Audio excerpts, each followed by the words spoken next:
Eu queria compartilhar com a igreja nessa noite o segundo livro dos Reis, capítulo 7. Segundo livro dos Reis, capítulo 7, do versículo 3 ao 11.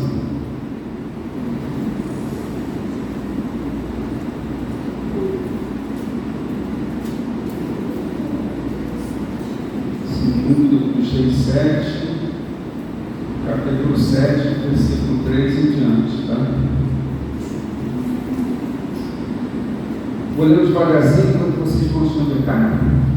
4 homens leprosos estavam à entrada do portão da cidade. Eles disseram uns aos outros: para que vamos ficar aqui sentados até morrer? Se decidirmos entrar na cidade, há fome na cidade e morreremos lá. Se ficarmos sentados aqui, também morreremos. Vamos então para o arraial dos sírios e nos entreguemos a eles. Se nos deixarem viver, viveremos. Se nos matarem, apenas morreremos. Eu vou dar sequência mais à frente, mas aqui chama muita atenção porque o profeta havia profetizado um dia antes de que haveria abundância naquele momento. E o rei duvidou. E agora nós temos uma situação no qual nós temos 4 homens leprosos. E qual é a situação? Bem, os sírios estão acampados, eles sitiaram Jerusalém. Enquanto que na cidade nós temos o quê? O povo não podia sair e estava passando fome.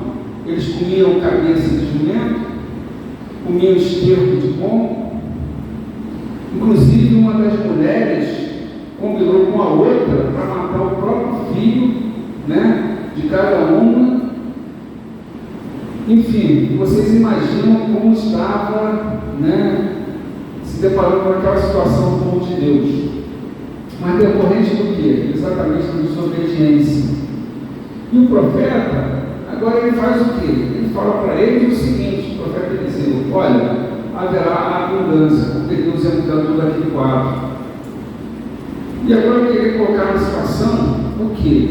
Esses 4 leprosos, eles estão no meio de uma batalha, Nós temos os sírios de um lado e o povo de Deus trancafiado na cidade. Se a gente estivesse no lugar desses leprosos, nós poderíamos parar aqui e falar assim: Senhor, me dê uma solução. Porque eu estou no meio de uma situação que, se eu voltar para junto do meu povo, eu não posso, porque eu estou com lepra. Os assírios é um povo inimigo. E eles poderiam ficar o quê? Parados. Só que tem situações que a gente estabelece algo de uma forma muito espiritual, querendo que Deus mande uma resposta vinda de alguém. Tem momentos na nossa própria vida que a gente quer estabelecer algo muito espiritual e outros que agem sempre de forma natural. E esse equilíbrio às vezes é necessário. E por quê? Porque se esses leprosos eles estivessem clamando ao Senhor, Deus mandaria o quê? Um profeta aí para responder para eles? Não, é algo lógico. Bem, se eles ficarem parados, eles estão fadados à morte. A fome estava ali. Eles não têm mais recursos. Então, o que ele tinha como opção? Apenas se deslocar ao território, ao acampamento sírio. E nós, em muitos momentos da nossa própria vida, e a gente atribui um pouco isso, e aí eu vou um pouco do lado das denominações. As denominações históricas ou tradicionais, elas oram, estou falando não todos, tá, gente? Mas a maior parte ora, mas já está agindo, mesmo que Deus não sinalize de forma clara isso. O pessoal pentecostal, já do outro lado, ora, mas não quer mexer nada, quer que tudo Deus faça. O pessoal neopentecostal já determina, Enfim, E nós precisamos ter um certo equilíbrio, porque tem situações que você está orando, mas Deus está respondendo, você precisa ter sensibilidade para enxergar que aquilo já é uma resposta de Deus. Se aqueles homens, os 4 leprosos, ficassem parados ali, eles morreriam. E aí Deus já está dando um discernimento para eles, bem, eu não tenho opção de voltar para junto do meu povo, porque eu já fui expulso. Se eu ficar aqui, eu estou morto. Eu só tenho uma alternativa. E a gente, Deus nos dá sabedoria para a ação, mas queremos sempre ouvir o comando de Deus. Sabe pessoas que falam assim, não, eu preciso ouvir fulano tal ou fulana tal para que venha me falar algo que venha de Deus para me sinalizar o caminho que eu devo seguir. E não é isso que Deus quer. Deus te dá sabedoria, te dá entendimento, discernimento, para que você, na sua paz, você tenha sensibilidade, porque Ele vai te mostrar os sinais necessários para que você tome as melhores decisões. A gente não pode ser refém das pessoas. Eu comentei aqui mais cedo, e eu falo de uma forma assim muito prudente, tá, gente? Porque eu não desmereço nenhum dos dons, porque os dons são do Senhor, Mas eu fui pregar no aniversário de uma igreja há 2 meses atrás. É assim que eu terminei de pregar, um irmão dessa igreja que eu nunca tinha visto, ele se levantou e ele me entregou assim algo tremendo de Deus. Hoje de manhã, eu fui convidado para voltar nessa igreja. E olha só como são as coisas. Quando ele não lembrava de mim, porque ele não pertence a essa igreja, a gente acabou se encontrando lá. E ele fala assim, irmão, eu estou vendo, assim, Deus está me mostrando que no momento que você se mergulhar, estudar a palavra dele, você vai ser usado para pregar, para ensinar, Deus vai te... E foi como eu falei com a Garete, que Paulo estava no início, que eu não tenho um pingo sequer, mas Deus colocou no meu coração o seguinte, está vendo, que é necessário a gente ser prudente? Sabe por quê? Porque a gente às vezes quer estabelecer uma honra e uma idolatria ao homem, porque ele foi usadíssimo quando a gente se encontrou também, mas ele não lembrava do que ele entregou, foi totalmente contrário. E a gente não pode ser refém do homem, a gente tem que ser refém de Deus. Deus nos dá sensibilidade diante daquilo que você vai orando. Vamos dizer, ontem eu estava muito aflito do que fazer, eu estava, agitadíssimo. E eu falei, Senhor, diz na tua palavra que tem que ser uma paz que vem de ti. Eu não posso tomar decisões nessa agitação que eu estou. E aí a gente precisa, às vezes, parar, buscar o Senhor, e aí eu saí de lá calmo, tranquilo, e hoje, quando eu acordei, eu falei, mas isso está tão claro, por que ontem eu não vi?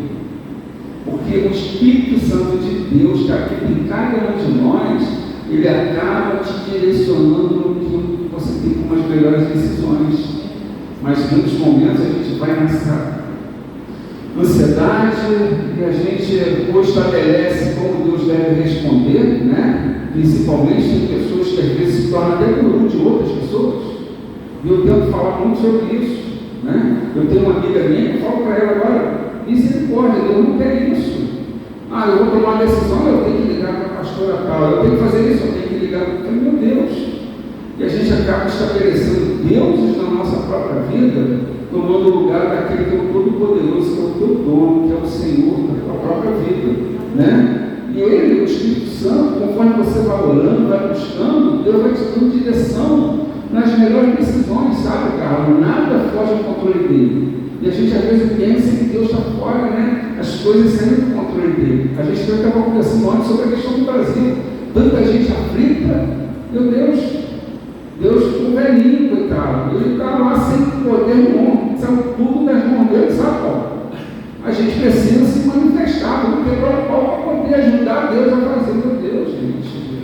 A história, toda a Bíblia, ela é repleta mostrando a soberania de Deus, tudo continua no controle dele. A hora que ele quiser mudar tudo isso, ele muda. Ninguém aqui consegue acrescentar nem um dia mais de vida. Então, se os governantes estão aí, é permissão dele.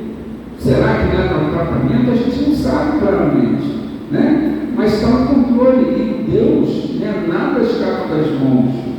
do Senhor. Mas a gente às vezes, existe uma parceria, uma aliança, quando você ora e pede a Deus aquilo que te compete. Eu não sei quem falou aqui sobre Lázaro, não sei qual foi a ministração, mas exatamente, se você observar, tudo o homem foi necessário fazer: tirar a pedra, desatar, tudo os homens fizeram. A única coisa que Deus fez foi retornar, dar o suspiro, o fôlego de vida. Então aquilo que te cabe, você precisa fazer, E quando a gente fala das denominações, é porque tem algumas situações que têm sido criadas que a gente precisa descansar e não fazer nada. Se eu preciso, se eu quero fazer um curso, ou se eu almejo um trabalho melhor, enfim, eu preciso fazer a minha parte. E tudo que eu tiver que fazer, eu preciso fazer com excelência e não de qualquer jeito. Mas a gente às vezes acaba descansando demais também e acaba não fazendo a nossa parte. E aí no versículo 5, ao anoitecer, eles se levantaram para ir até o arraial dos sírios. Quando chegaram às imediações do arraial, eis que lá não havia ninguém, porque o Senhor tinha feito que no arraial dos sírios ouvisse um ruído de carros de guerra e de cavalos e o ruído de um grande exército, de maneira que disseram uns aos outros: eis que o rei de Israel contratou os reis dos heteus e os reis dos egípcios para virem contra nós.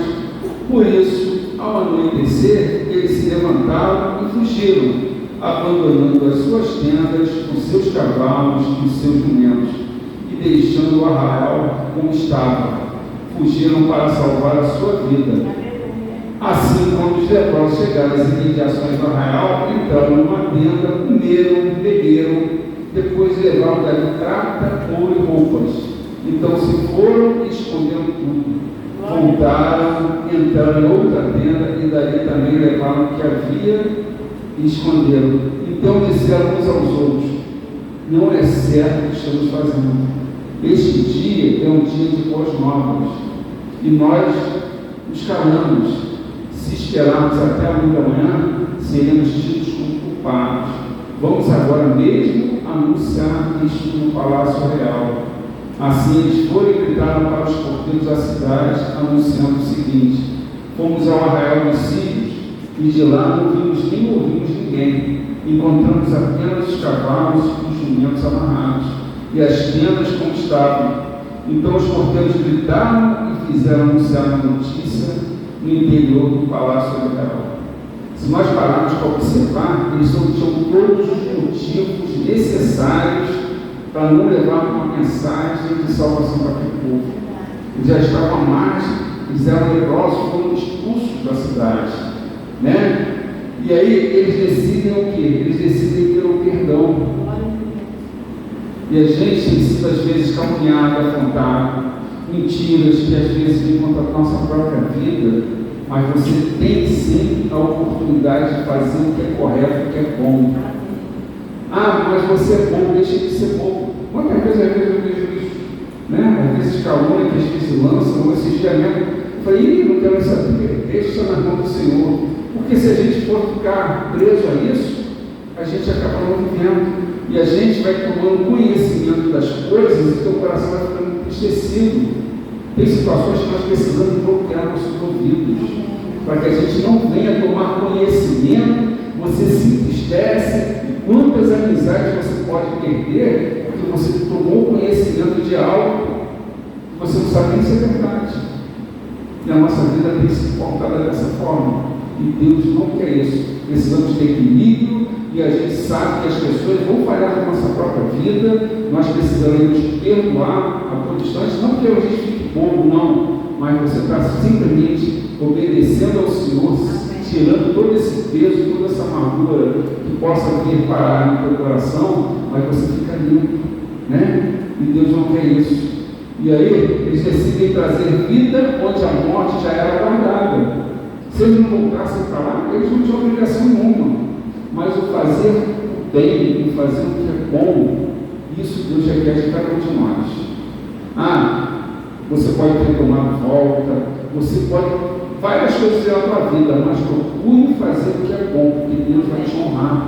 E isso é o nosso dever, porque a gente tem percebido o povo de Deus se degradando às vezes por redes sociais. Eu sou o último a entender disso, eu não entendo quase nada de redes sociais, amém, mas as pessoas às vezes ficam tocando farpas, munição, aquilo, e Deus não se agrada. Nós somos chamados para fazer alegria, para ter paz, gente. E a gente precisa disso, sabe?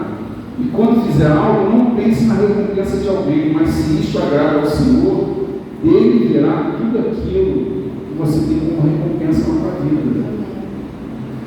Minha mãe já é muito antiga, né, de evangelho, e ela sempre fala isso.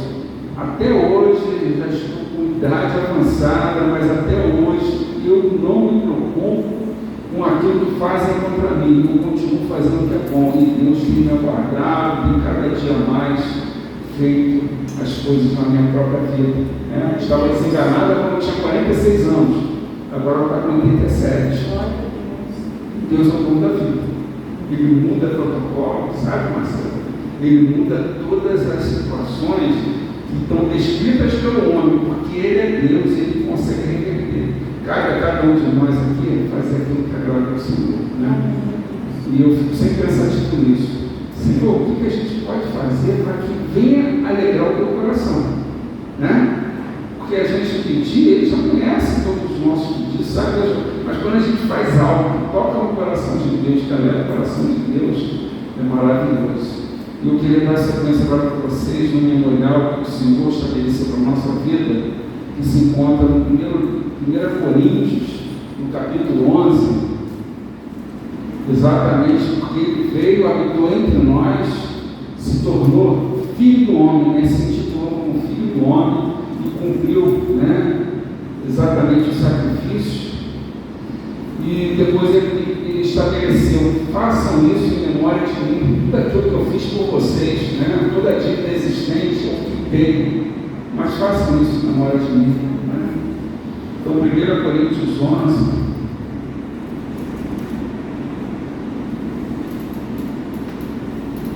eu queria chamar a Lúcia e a Alexandra para fazer uma oração aqui para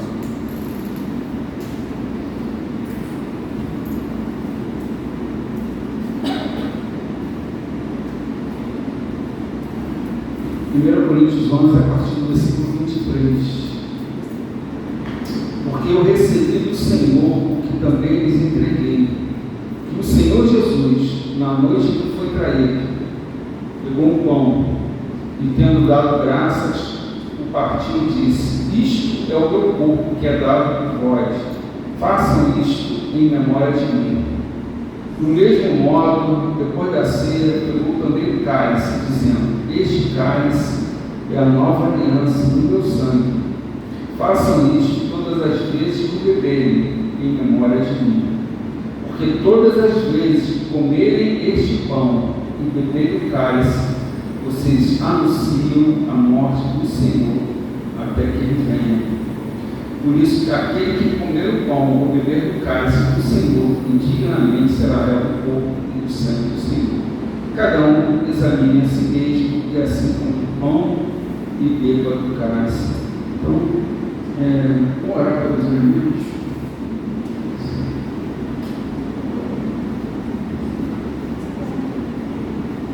Você faz oração, consagrando os elementos.